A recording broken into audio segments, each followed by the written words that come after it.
have to look at the time to see if it's morning or afternoon.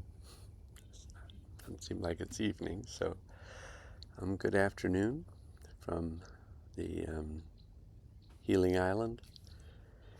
And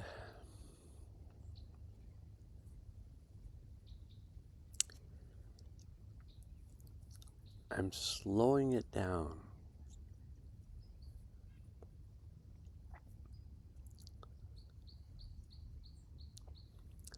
There's been a lot going on a lot of levels, and I know many of you are experiencing that as well. And I wrote something this morning, and I'll go look at it in a minute, and I'll maybe read it, a post I wrote on YouTube.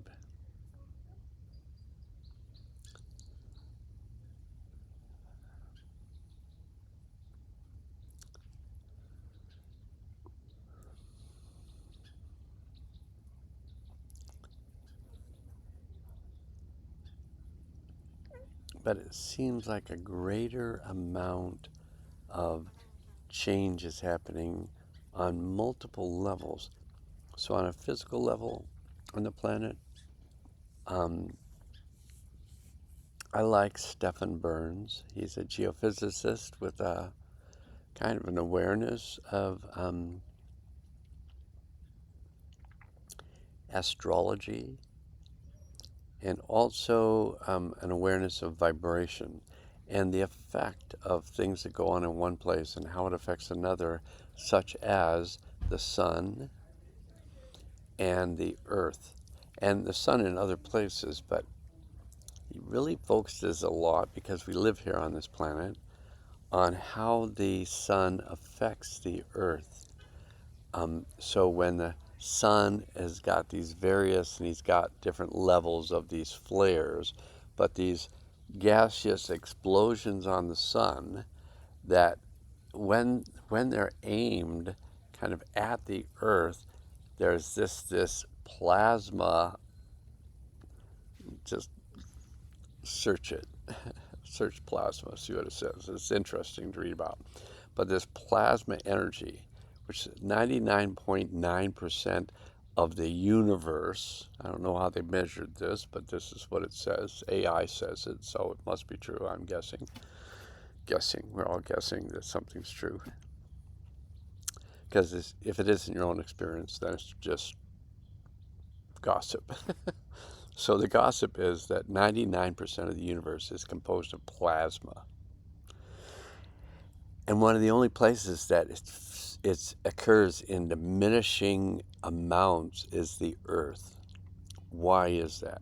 Why is the earth not quite as full of plasma as the rest of the universe? And I almost said creation. And I do, statement of fact, maybe feel that this is a creation. I don't know if it's a creation of our collective thoughts. It's creating this reality that we're in. But I know that partially it's our projection into this world that causes us to experience it as we do. But there's some really good thoughts about how, as we as we heal, so as we bring our past forward, the unresolved events of the past, and then release them and integrate them, digest them, and ground them into the earth, that creates a space for us to perceive the world differently. Now, it's a beautiful day today from my perception, and I'm feeling the sun on my arms and, trying to turn my skin from white to beige, whatever. But it is a beautiful day today. It just feels so crisp and clear and full of plasma. And one of the things I've noticed, and I'm not noticing it right this minute, but I've noticed that the hair on my arms has been feeling more electrified. So sometimes I'll feel the hair on my arms, just not doing it right now, but just stand straight up like it does sometimes. Scary movie, whatever. But anyway, it's been feeling very electrified. So before I go much past this amount of time, 5-minute introduction, I'm going to go straight to the post. So I was scheduled to have a phone session with a favorite client this morning at 10 a.m. As I was writing something that felt very useful, and it says I will post it below. I don't know if I did, but I had the thought, I wish I had more time to ponder the universal questions. I wrote this. I was writing this. I wish I had more time to ponder the universal question. And then a text came in. Can we push the session to 10:30? I went, yeah. So I just wrote back yes. So that was instantaneous gratification. I was hoping things could be different, and they immediately became different. So I asked the universe for more time, and the universe of my client said yes. In the Mayan calendar, there's a statement that goes something like this: synchronicity is a growing awareness of telepathy, that level where we can communicate without words, maybe through images, maybe through words that are past without being spoken, but words that are past that arrive in another's consciousness. So here's what I wrote on the Mystic Cafe, which is a site dedicated to connecting the threads of those of us who are studying with Thomas Hübl. So it's a space where we can go in and write and comment on what each other's written and how it's affected us, and it can lead to some really open dialogue. And so I wrote this to someone who had written something to me. And so I wrote, because I love transparent communication, I will reflect on just a few words that this person had written and how they affected me.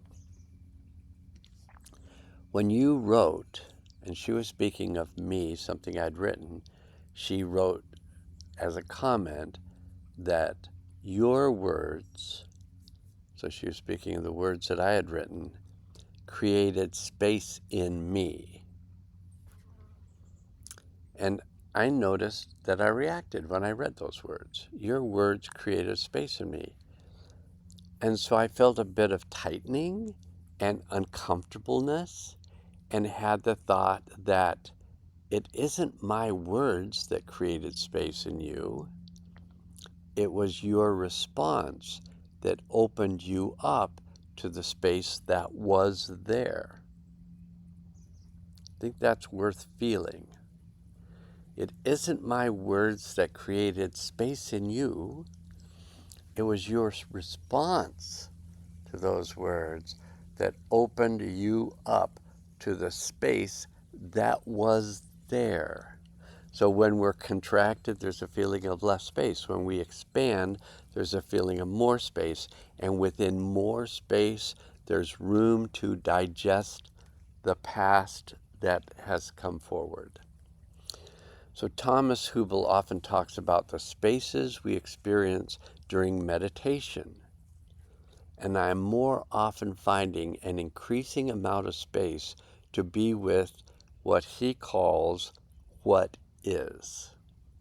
So what you're experiencing is what is. What you think about it, what you make up about it, what you say to yourself about it is your thoughts about the experience that you're having, that you're either comfortable or uncomfortable having. But if you are having an experience, that is what is. So not only an acceptance of what is, of what it is I experience, yet also an awareness when I see or feel or hear or touch things in a new and fresh way.